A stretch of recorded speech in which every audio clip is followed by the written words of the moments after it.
I'm Regino G. Abino Jr. II. I'm 23 years old. Nakatira ako ngayon sa Bacoor, Cavite.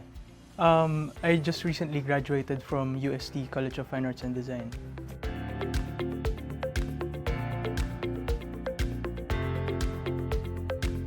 Ever since bata pa rin kasi ako, I dabble with arts. Since yung father ko, he's a designer, he inspires me na mag-drawing. Relatively simple lang din talaga siya, mga still life lang, ganyan, or mga techniques lang mostly. After graduation, I was trying to look for some place na para ma-exhibit yung works ko. Reaching out sa galleries is tough sometimes. But I see na merong in-offer na convenience in a way sa Filipino art. And I think na accessible naman din siya. So I thought it's a good idea to just put up my works there.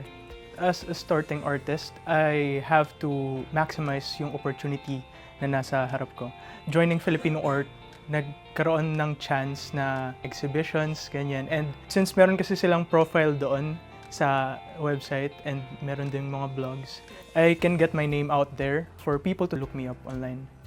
So far, yung sa naganap na exhibit, yung Enchanted Haven, it's been really fun kasi nagkaroon ako ng chance to get to know other artists as well. Iba't iba kami ng background and iba't iba rin kami ng age group. And it's really nice to get involved with the community around me. Hindi lang yun dun sa Cavite or hindi lang yun sa nakasanayan ko sa Uste.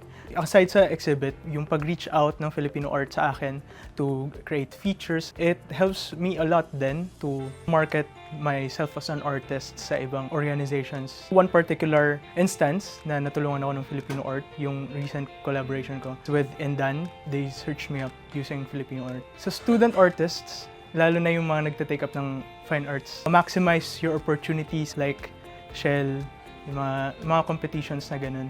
Kasi aside from technical skills na mabibigay sa'yo ng university, meron ka na agad na community, kumbaga. Malalawak yung connection mo pagdating sa art. Meron ka ng mga professors, mga advisors, ganyan.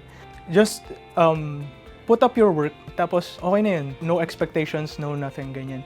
Basta, the most important thing is that you can create. Then, everything will follow kapag nagkaroon ka lang ng sense of consistency sa artworks mo, ganyan. Basta gawa lang kayo ng gawa, yan, as student artist. Enjoy lang the process.